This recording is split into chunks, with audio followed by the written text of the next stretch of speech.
Hello, hello à toutes. Alors, nous commençons cette semaine dans À table avec Annabelle en parlant, oui, d'un sujet, ça n'a pas l'air joyeux, mais vous allez voir que vous allez terminer cette émission, je crois pas comme vous l'avez commencé. On va parler de la dépression. Mais quand vous allez savoir qui est avec nous cette semaine, vous allez vous dire, oh, ok. Nous avons Audrey Mac. Bonjour Audrey. Salut mesdames, je suis contente d'être avec vous. Toujours un grand plaisir d'être avec toi, Audrey. Ta première avec Sandra? Oui, la première. On s'est rencontrés à Paris. Ouais. Exactement. J'ai dit, c'est ma nouvelle meilleure amie. Ah bah yes, c'est bon, t'as rempli le cœur de Sandra. J'accepte le mandat. Dites un mot gentil à Sandra, ça va lui faire plaisir. J'aime recevoir de l'amour. Donc envoyez votre amour à Sandra aujourd'hui dans les commentaires. Et on va parler de dépression avec toi, Audrey. Puis tu vas nous partager aussi comment toi-même t'as vécu la dépression, mais comment tu en es sortie aussi. Puis quand on te voit aujourd'hui, on se dit, est-ce que Audrey a vraiment déjà vécu ce genre de choses? Et comme d'habitude, quand on aborde ces sujets-là, c'est jamais pour condamner ou pour juger qui que ce soit, mais il y a des réponses dans la parole de Dieu. Et ça arrive que on puisse passer à côté ou ne pas comprendre exactement ce que Dieu veut nous dire, ce que Dieu veut faire dans ces périodes-là. Alors nous sommes là aujourd'hui comme des amis, comme des sœurs pour vous soutenir et pour vous dire il y a une solution, il y a une fin aussi à cette période qui est sombre et qui est difficile pour toi. C'est possible de sortir de la dépression. Amen. Et Audrey, avant qu'on commence, je voulais vous partager un témoignage. Je dis Audrey parce que c'est suite à une de tes émissions sur la foi. Donc Martine qui a envoyé son témoignage, elle a dit une émission avec Audrey Mac sur la foi. Donc il y avait beaucoup d'émissions d'Audrey sur la foi. Donc on ne sait pas exactement c'est laquelle, mais une de tes émissions. Et en fait, Martine souffrait d'incontinence urinaire. Et elle explique dans son témoignage que c'est difficile en tant que femme, c'est des fuites, etc. C'est besoin d'aller se changer. Enfin bref, c'est tout un tas, elle dit, de gêne, d'humiliation, t'es dérangée constamment. Et ce jour-là, elle a suivi cette émission. Et le Seigneur lui a dit, sois attentif, sois humble, et écoute. C'est sur muscler sa foi. Et du coup, après, elle a fait ses exercices pour se muscler aussi. Et finalement, elle est partie aux toilettes. Et puis là, elle était comme déjà dans une attitude de foi. Genre, je suis pas pressée, j'exerce ma foi. Et là, il n'y a pas eu de problème. Et en fait, elle a continué de le faire. Et c'était complètement parti. Plus d'incontinence, terminé. Donc, Martine a été entièrement guérie. Et Martine, je vous remercie d'avoir partagé ce témoignage parce que c'est pas forcément un témoignage qui est facile à partager, mais vous avez osé le faire. Puis je crois qu'il y a d'autres femmes qui peuvent vivre de l'incontinence ou d'autres choses qu'elles font un peu plus gênantes et on n'ose même pas demander de la prière à d'autres frères, enfin à d'autres, dans ce cas-là, à d'autres sœurs aussi parce qu'on se dit c'est trop humiliant en fait. Mais on a quand même besoin de guérison. Alors merci Martine d'avoir osé le partager. Amen. Audrey. Mais en fin de compte, c'est quelque chose de puissant parce que ce genre de témoignage, comme tu l'as dit, il y a des choses des fois qu'on n'ose pas partager ou dévoiler parce qu'il y a un stigma, un petit peu de honte avec. Comme tu as les hémorroïdes ou tu as les fuites urinaires ou là, on va parler de la dépression. Il y a des fois un côté un peu honte où tu veux pas dire aux autres. Des fois, même dans l'église, il y a ce côté où on veut amener, projeter ce côté de ouais, tout va bien, je suis bénie, je suis contente. Et on demande comment vas-tu? Ah, super bien. Mais à l'intérieur, on souffre. Et on rentre et on a ces côtés où on veut pas partager parce que. Et donc, je pense que ces émissions où cette émission va être puissante. Et comme on l'a dit même au début de l'émission, on veut que à la fin de l'émission, ces femmes puissent être libérées, sortir de cette prison, sortir de cette cellule de dépression, de savoir c'est quelque chose laquelle on peut être libre. Et donc moi, par exemple, quand on me connaît, on se dit mais Audrey, t'es une personne super positive, tu as la joie, t'es contente. Mais en fin de compte, je me rappelle mon témoignage, c'est que oui, j'ai toujours été super positive, super contente. Mais quand je me suis mariée, Mes 2 premières années de mariage, le Seigneur m'avait dit, j'avais été missionnaire dans le ministère pendant des années. Et quand je me suis mariée, le Seigneur m'a dit de mettre mon ministère sur l'étagère pendant 2 ans, afin de vraiment avoir consolidé, de construire une fondation dans mon mariage, de confiance, quelque chose. C'était même biblique, parce que même dans la Bible, ils disent que la première année, les hommes ne travaillaient pas pour rester à la maison. Donc moi, c'était mon cas. Mais il s'est passé aussi quelque chose, que je suis rentrée dans une belle famille qui ne m'a pas acceptée. J'avais presque ce désir. C'était quand je quittais la France. Le Seigneur m'avait dit de faire mes valises, de partir de la France, d'aller aux États-Unis. Il m'avait donné une promesse, il m'a dit si tu laisses ta famille, ton terrain, bref, je te donnerai au centuple. Et donc moi, j'avais cette anticipation que quand j'allais me marier, j'allais avoir une famille, une maman, un père, des frères, des sœurs, des neveux, des nièces. Et c'est vrai que j'avais été fiancée avant. Et la belle famille était une famille avec laquelle j'étais tombée amoureuse. Ah, mais j'étais amoureuse de cette famille. Et t'avais été bien intégrée dans cette famille? Ah oui, dans l'église, la famille. Ils m'adoraient, je les adorais. Et quand le Seigneur m'a dit, c'est pas ton mari, j'ai dû tout couper. J'avais perdu aussi une famille, quoi. J'ai perdu aussi une famille. Et pour dire la vérité, j'ai eu plus de mal à quitter la famille qu'à quitter mon fiancé. Merci Seigneur, il ne comprend pas le français. Donc tu sais, maintenant avec l'IA, c'est facile de traduire. Mais bref, bon. Mais donc quand je me suis mariée avec Fred et que j'avais cette anticipation que ça allait se passer de la même chose. Par contre, non, pas du tout. Il ne me voulait pas. Ma belle-mère était une femme un peu matriarche, où c'était elle qui était le noyau spirituel de la famille. Et je pense qu'elle s'est sentie un petit peu... En rivalité. Et donc, elle a un peu guindé tout le monde contre moi. Quand je me suis mariée, c'était vraiment pas facile. En plus, je n'avais le ministère, j'avais rien. J'étais dans une ville nouvelle. Une famille qui me voulait pas, j'avais pas d'amis encore, tout ce qui était, et donc je me suis sentie tellement seule que tout d'un coup je me suis sentie dans un tourbillon de dépression. Où vraiment, je me levais le matin avec des cauchemars, où je me réveillais en pleurant, et tout d'un coup, je me suis vue presque des fois avec des idées suicidaires. Et t'avais jamais vécu ça? Jamais vécu ça. Et même quand j'étais en mission toute seule,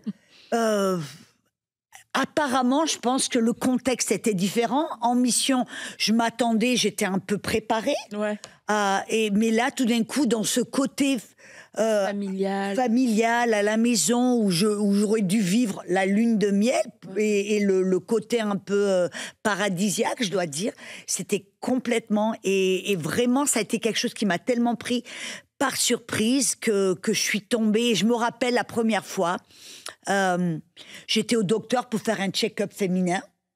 Et là, la femme était une chrétienne, très gentille, je me rappelle. Puis elle me posait des questions, elle m'a fait l'examen féminin et tout ça.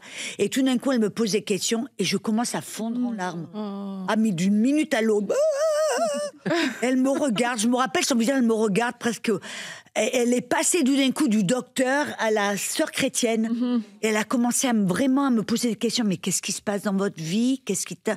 Et je lui ai raconté, elle m'a dit, vous avez en fin de compte, c'était comme si je vivais un... Comment on appelle ça? Il y a eu tellement de changements dans ma vie, du jour au lendemain, où tout mon contexte avait changé, et où j'ai eu tout d'un coup un déséquilibre chimique du cerveau. Et elle m'a dit, Madame Mac, je vais devoir vous mettre sous antidépression. Dépresseur. Dépresseur, voilà. Wow. Et donc, bon, je prends ce papier, je rentre à la maison et pour moi, femme de foi, tu vois, j'ai toujours marché dans la foi. J'ai dit non, absolument pas. J'ai pris ce truc, je l'ai mis dans le tiroir. Non, pas dans la poubelle. Mais Audrey, dis-moi, juste avant de continuer, est-ce que toi, à ce moment-là, avant qu'elle ne te parle d'antidépresseurs, est-ce que toi, tu avais les mots? Tu savais que là, tu passais par une phase de dépression ou c'est le médecin qui te l'a appris? C'est le médecin qui me l'a appris parce que moi, j'arrivais, parce que j'ai jamais vécu ça, donc je savais pas ce qui se passait. Je me levais, je me rappelle avec même des cauchemars. Je me levais avec des idées suicidaires et puis des fois je pleurais pour rien du tout. Je fondais en larmes et puis mes émotions étaient comme ça. Et parce que je n'avais aucun contexte, je savais pas ce qui se passait. Et mon mari, pas du tout. Et puis le fait, c'est que mon mari aussi, pour dire la vérité, c'est un homme qui travaillait 6 heures par jour. Il avait une entreprise de construction, il voyageait. 6 heures par jour, 6 Pardon jours par semaine. 16 heures par, 16 heures. par Ah ouais. jour. Ouais. Parce Donc, que je le 6 heures voyais. par jour, je me dis, oh, Oh non, c'est léger. C'était du 16h à, tu vois, ouais. il partait le matin, il rentrait le soir, et tu vois, j'étais toute seule à la maison. Et plus tard, je vais expliquer les erreurs que j'ai faites, qui, je pense, vont être une solution de pourquoi. Comme on dit, qu'est-ce qui est venu avant, l'œuf ou le poulet? Et, mais... C'est vrai, en fait. Parce que très souvent, il y a ce côté un peu médical, on dit « Ah, vous avez la dépression parce que vous avez un déséquilibre chimique du cerveau. » Mais moi, ce que je veux voir, en fin de compte, que j'ai eu un déséquilibre chimique du cerveau parce que j'ai fait certaines choses que plus tard, j'ai compris. Et c'est là où, des fois, on tombe dans le panneau. Ouais. Et, mais quand le docteur m'a donné cette prescription, cet antidépresseur, moi, j'ai refusé. J'ai dit absolument pas. Je suis une femme de foi. Il n'en est pas question. Et donc, je me dis, je vais me battre par la foi. Puis, tu vois, et ça devenait de pire en pire, où mes émotions faisaient la montagne russe constamment. Et puis, finalement, je me suis dit, je vais pas perdre mon mariage parce que ça devenait terrible. J'ai dit, bon, d'accord, je vais prendre cette pilule. Mais je la prenais avec j'avais une telle honte. Une telle culpabilité. Comme un sentiment d'échec un peu. Exactement. J'avais l'impression, j'ai pris cette pilule parce que je dis pour mon pauvre mari et puis tu vois, je savais plus quoi faire. Tu vois, parce que j'étais rentrée un peu dans ce système de foi, je confesse, je crois, non, je prends pas l'antidépresseur, donc je suis dans la foi. Et j'étais rentrée dans tout ce truc, dans ce schéma en pensant que j'étais dans la foi. Qui est des fois le cas de beaucoup de femmes ou de personnes. Et puis, donc finalement, j'ai dit, mais j'en ai marre, je sais plus quoi faire, j'ai tout essayé. J'ai pris cette pilule, mais je le prenais, mais je me sentais comme un zéro, dans l'échec, et j'avais presque cette image que Dieu me regardait les bras en me disant, regarde cette femme de foi, mais quel échec, tu vois, j'avais tellement... Mais je l'ai pris parce que je dis, bon, qu'est-ce que je peux pas faire d'autre? Mon mari, j'avais l'impression d'aller perdre mon mariage. Et je l'ai pris. Et puis, bien sûr, je me suis tout d'un coup commencé à me ressentir mieux. Et là, quand j'ai commencé à me sentir mieux, que mes émotions ont commencé à aller mieux, mon mari, finalement, il a dit, oh, enfin, je retrouve une femme, tu vois, tout ça. Et puis, je me suis dit, OK, maintenant, tout va bien. Audrey, tu te remets dans la foi, vas-y. Et j'avais cette idée que de prendre un médicament, c'était un manque de foi. Tu vois, ce côté. Et donc, j'ai dit, donc, maintenant, Audrey, maintenant tu te sens mieux, tu arrêtes la pilule parce que maintenant tu reviens dans la foi. Et puis, quand j'ai arrêté la pilule de mon plein gré, en pensant que j'étais dans la foi, c'est retombé. Mais alors, c'était pire qu'avant. Et là, tout d'un coup, finalement, Eureka, je suis allée vers le Seigneur et j'ai dit, Seigneur, je sais plus quoi faire. Qu'est-ce que je dois faire? Et là, le Seigneur me parle. Il me dit, mais je t'ai jamais dit d'arrêter cette pilule. Et il me dit, en fin de compte, je veux que tu prennes cette pilule, mais prends-le par la foi. Moi, c'était comme une contradiction. Je dis, mais non. Comment est-ce que tu peux prendre une pilule par la foi? J'étais vraiment dépassée. Soit je suis dans la foi, je prends pas. Et si je prends, c'est que j'ai C'est un échec. dans la foi. Oui. Voilà. Tu avais choisi un peu ta méthode par laquelle Dieu allait le faire. Mais c'était un peu, pour te dire la vérité, j'avais fait, une formation un peu d'une C'est ce que école t'avais de appris. foi. Ouais. Voilà. Et peut-être que c'était moi qui me l'étais imposé, je sais pas. Mais pour moi, c'était ça. T'es dans la foi. C'est ce que j'avais pensé. Tu vas pas chez le docteur et tu prends pas de médicaments. Si tu prends un médicament ou si tu vas chez le docteur pour ça, tu vois, c'est que t'es pas dans la foi. Donc C'est c'était Dieu un qui peu... agit, c'est que tu prends le contrôle par toi-même pour gérer Voilà. les choses. Et là, le Seigneur m'a dit non. Je t'ai pas dit d'arrêter la pilule. Par contre, je veux que tu la prennes, mais prends-la par la foi. Alors moi, je dis quoi? Et il me dit, et je dis, mais alors, comment prendre une pilule par la foi?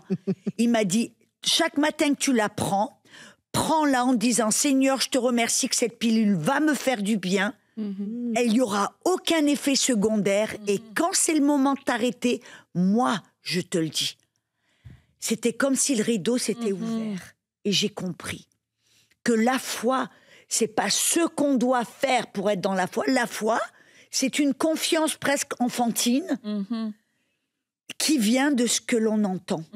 Tout d'un coup, j'avais entendu Dieu me parler et il y avait comme cette Et puis tout ce confiance, poids de soutien. culpabilité était parti. Et tout d'un coup, j'ai dit waouh. Alors ce matin, le matin, j'ai pris la pilule, mais il y avait plus cette culpabilité. Il y avait comme une joie, comme une confiance, Et je l'ai pris. J'ai dit Seigneur, je te remercie que je prends cette pilule. Elle va me faire du bien. Et quand c'est le moment, aucun effet secondaire. Quand c'est le moment d'arrêter, tu me le montres. Et j'ai fait ça, je sais pas combien, tous les jours pendant, je sais pas, 1 semaine, 2 semaines, 3 semaines. J'avais presque perdu la notion du temps. Je la faisais sans culpabilité, avec cette confiance, cette joie. Et je me rappelle que je sais plus combien de temps, c'était 2, 3 semaines plus tard. Je me suis levée un matin et tout d'un coup, je savais que j'en avais plus besoin. Et là, c'était plus... c'était comme une légèreté, une foi, une simplicité. C'est que je savais, ils me connaissent. J'ai pris toutes les pilules, je les ai mis dans les WC, j'ai tiré la chasse. Et c'était Enfin, fini. on en était débarrassé. Ah ouais, et j'en ai jamais plus besoin. Et après, plus tard, le Seigneur m'a enseigné certaines choses que j'ai compris sur la dépression. Et ce que je disais avant, qu'est-ce qui vient avant, le poulet ou l'œuf? Sandra, il réfléchit encore. On n'a pas encore trouvé de solution à ça. Et en fin de compte, le Seigneur a commencé à me montrer pourquoi j'étais rentrée dans la dépression. Parce que non seulement, il y avait la belle famille qui me rejetait, la belle-mère m'avait braqué un peu contre tout le monde, donc j'étais un peu séparée. La famille ne me parlait pas trop, j'étais toute seule à la maison et j'ai fait l'erreur de fixer mon attention. Au lieu de fixer mon attention sur la parole, sur les seigneurs, de le louer, je me rappelle, tout d'un coup, le Seigneur m'a commencé à me montrer.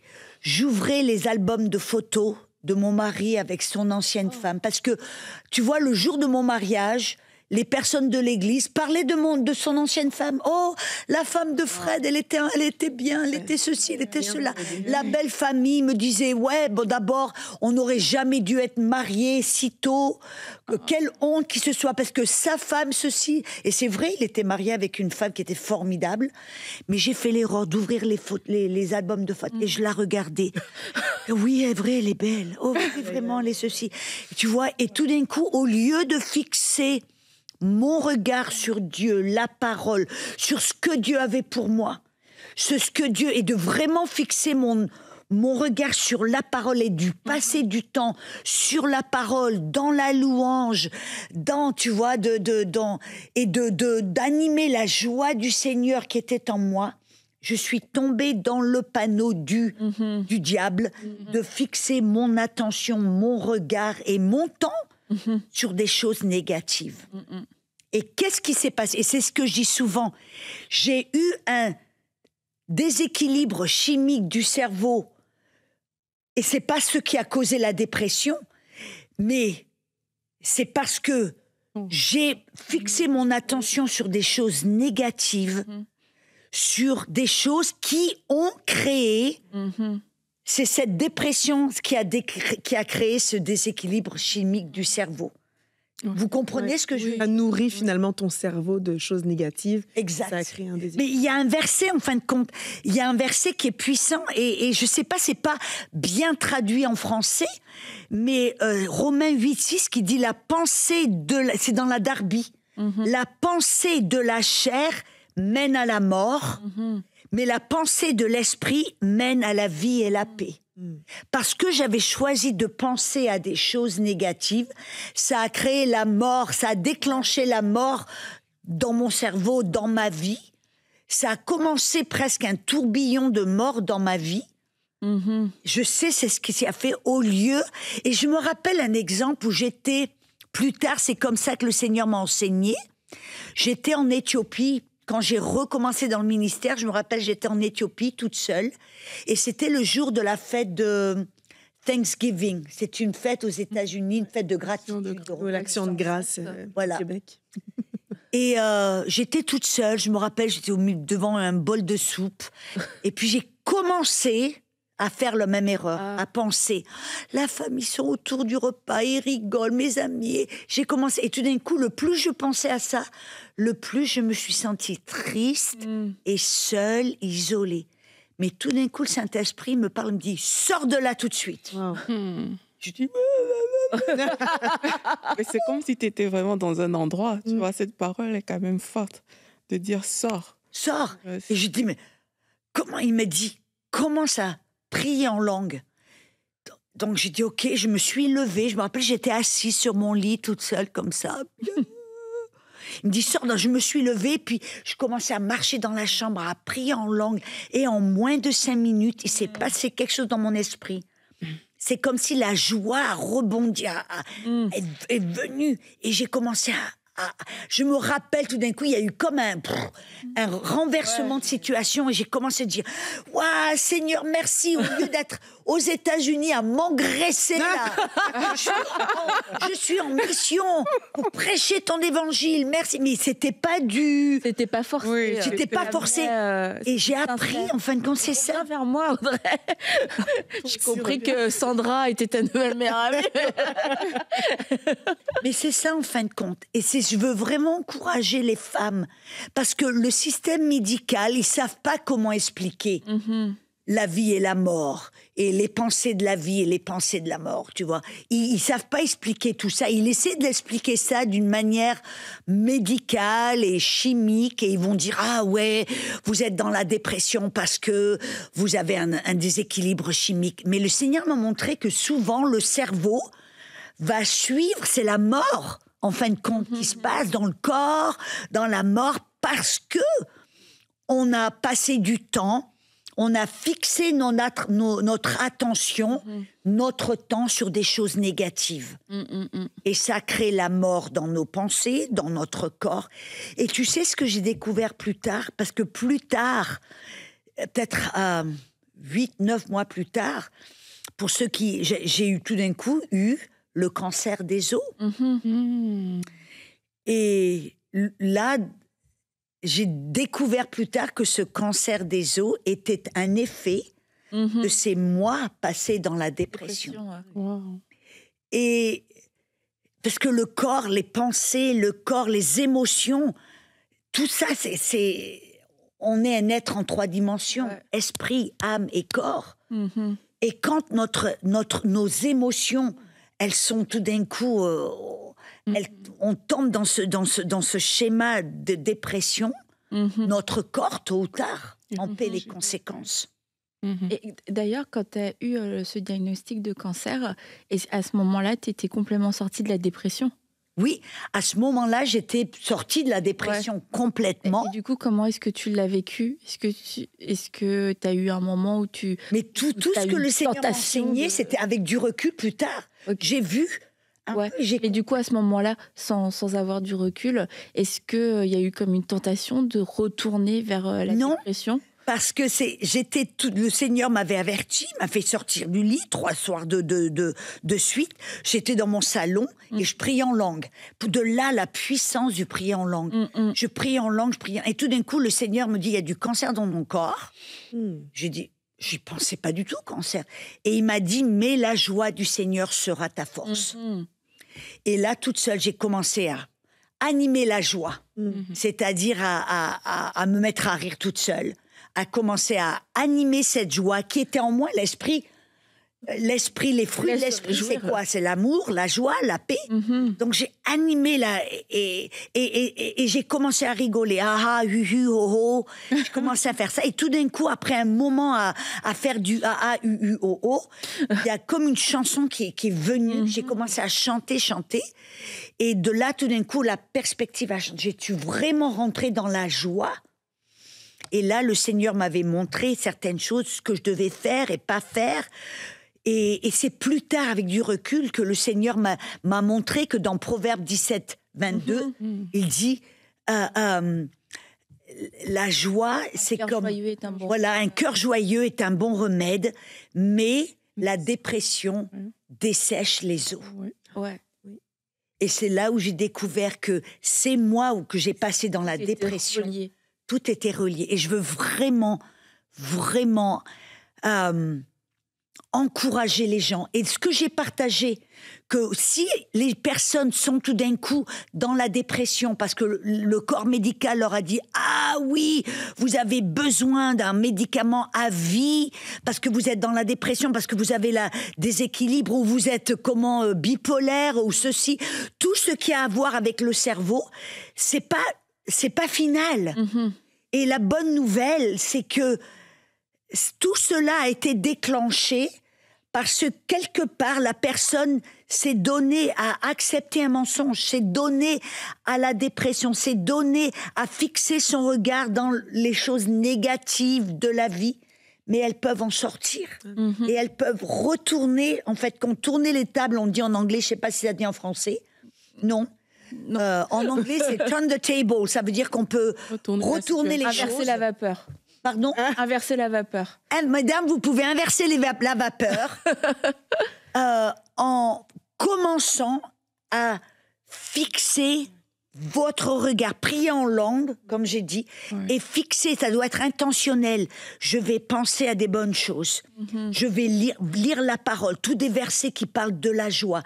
Je vais prier en langue, je vais louer le Seigneur. Je vais, d'une manière intentionnelle, penser à des bonnes choses. Je ne vais pas penser à ces choses négatives. Parce que quand on fixe notre attention sur les choses négatives, ça nourrit ces émotions.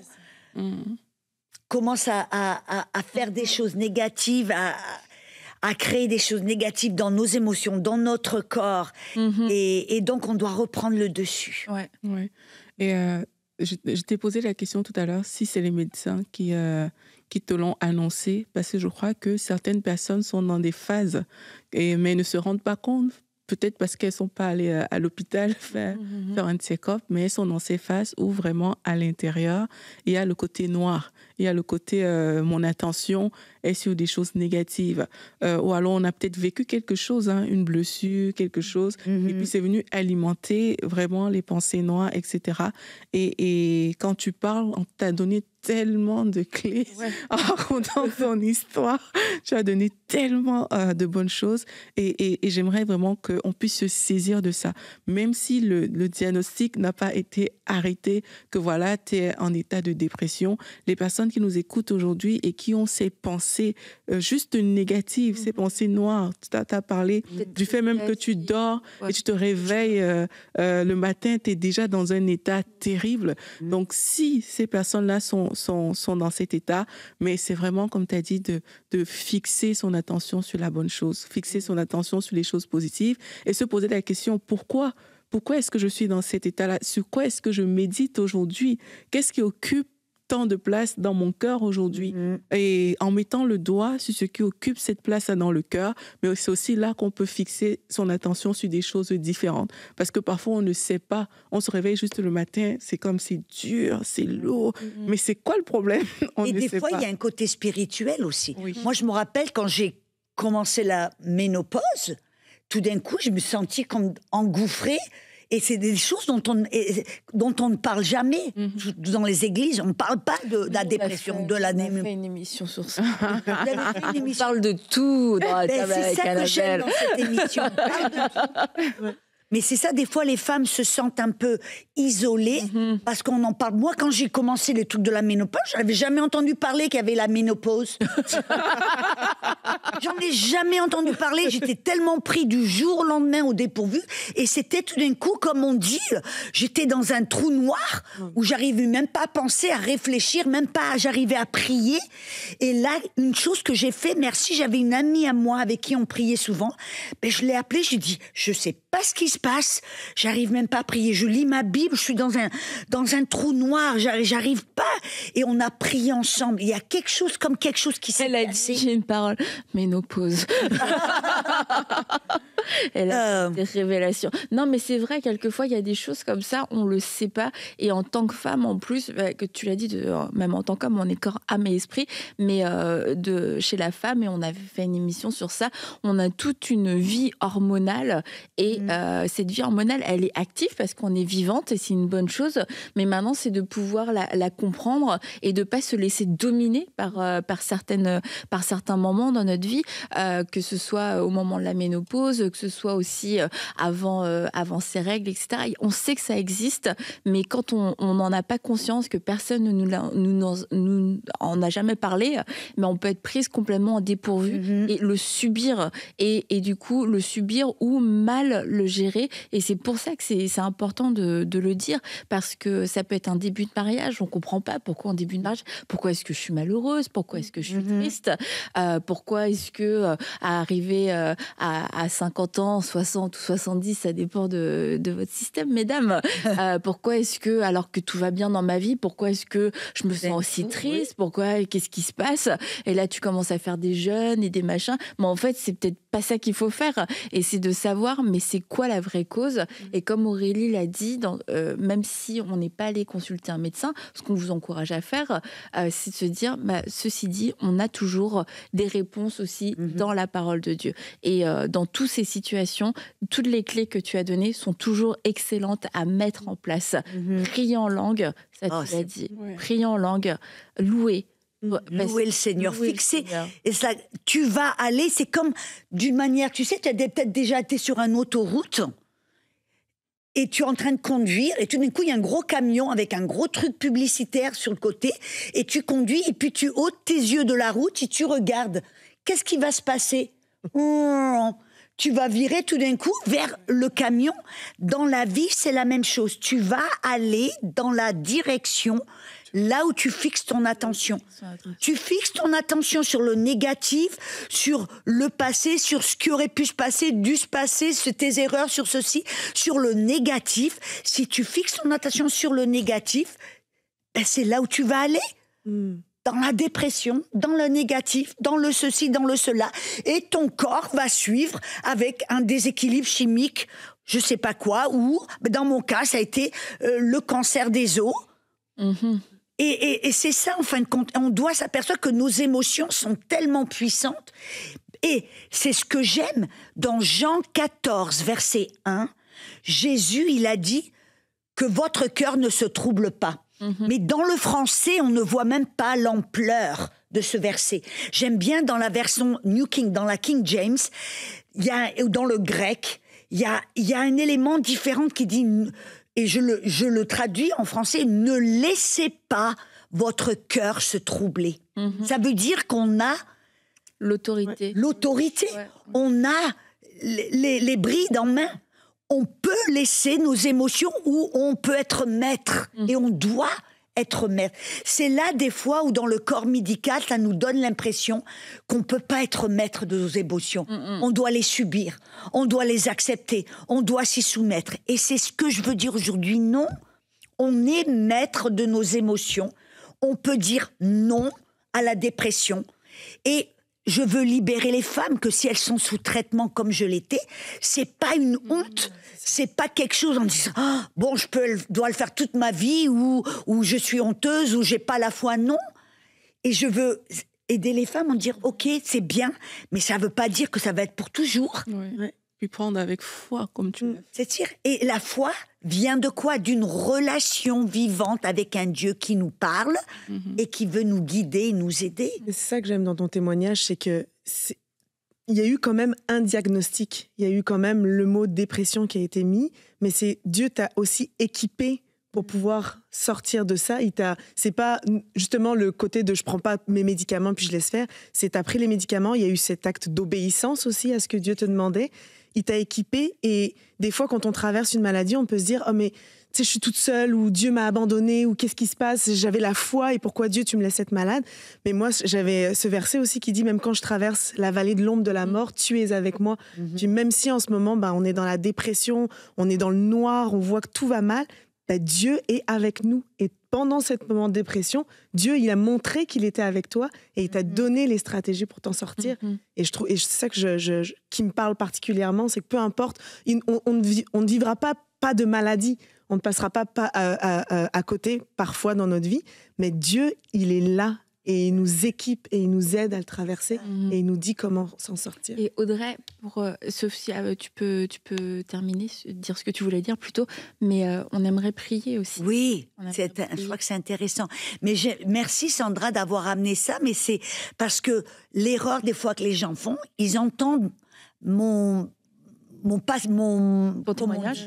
témoignage oui. Et l'erreur que les gens font, ils essayent de prendre mon témoignage et d'appliquer mon témoignage. Mais mon témoignage, c'est mon témoignage. Mais la chose que j'aimerais que les gens voient, c'est qu'ils peuvent avoir leur voyage vers la guérison va peut-être être différent du mien. Mais ils ont un Dieu qui est le même que le mien. Amen. Et s'ils vont vers le Saint-Esprit en disant, Saint-Esprit, qu'est-ce que tu veux que je fasse? Et moi, j'ai toujours la clé du miracle. C'est Marie qui nous l'a montré. Dans Jean 2, elles avaient besoin d'un miracle. Et qu'est-ce que Marie, elle a dit? Vous voyez ce bonhomme là-bas? Allez vers lui. Et ce qu'il vous dit de faire, faites-le. Et c'est ça la clé. Va vers Jésus. Va vers le Saint-Esprit. Et ce qu'il te dit de faire, fais-le. C'est ça. C'est toute une relation avec un Dieu vivant. Je pense que tu pourrais peut-être prier pour le baptême du Saint-Esprit aussi. C'était quand même très important. C'était une des clés pour s'en sortir aussi. Mais là, il ne nous reste pas beaucoup de temps, donc prie pour ce que tu veux. Mais si tu pries pas pour le baptême du Saint-Esprit, on priera dans la semaine de toute façon pour le baptême du Saint-Esprit. Oui, ce serait super. Donc, ça veut dire que vous allez devoir revenir, regarder ces émissions et y avoir des clés. Mais je prie au nom de Jésus qu'il y ait une telle paix, une telle conscience de l'amour de Dieu, que vous n'êtes pas rejeté, discardé, que vous n'êtes pas éloigné, rejeté, vu mal par Dieu, mais il vous aime et il vous veut dans la joie plus que vous le voulez. Et je prie d'abord que vous soyez libre de la condamnation, libre de la honte, libre de toute culpabilité et même si vous avez fait des erreurs, même si vous n'avez pas fait la bonne chose, même si vous vous êtes éloigné de Dieu et que vous êtes retrouvé dans l'ombre de la vallée de la mort, dans une dépression parce que vous avez fait des erreurs. Dieu, il est bien plus grand que ça. Je prie que l'amour de Dieu vous couvre, vous entoure, vous touche. Au nom de Jésus, et je déclare que cet esprit de dépression, cet esprit, que tout déséquilibre chimique du cerveau soit brisé sur vos cerveaux, sur vos vies, que ces dépressions chroniques, que ces diagnostics bipolaires, ces diagnostics du cerveau, peu importe ce que le docteur a prononcé sur vos cerveaux, sur vos vies, je déclare qu'ils sont brisés au nom de Jésus. Peu importe, vous êtes à des milliers de kilomètres, il n'y a aucune différence dans l'esprit. Je déclare que vous soyez libres. Amen. Libre de la dépression, libre de déséquilibre chimique du cerveau, libre de bipolaire, libre au nom de Jésus. Que vous puissiez à l'instant même connaître et voir et et avoir cette expérience d'une joie qui jaillit Amen. de votre esprit, qui revient tout d'un coup, que vous puissiez être libéré, comme tout d'un coup quelque chose qui est cassé au-dessus de votre tête, quelque chose qui est brisé dans vos cœurs, quelque chose qui est complètement libéré de vos cœurs, que vous puissiez vivre. Et je déclare que s'il y a un démon, peut-être que vous avez ouvert la porte, comme moi j'ai ouvert la porte dans ma vie. C'était ma faute. J'ai choisi de méditer des choses négatives. J'ai choisi de croire au rejet, d'accepter toutes ces choses qui m'ont été imposées. J'avais le choix, mais j'ai choisi.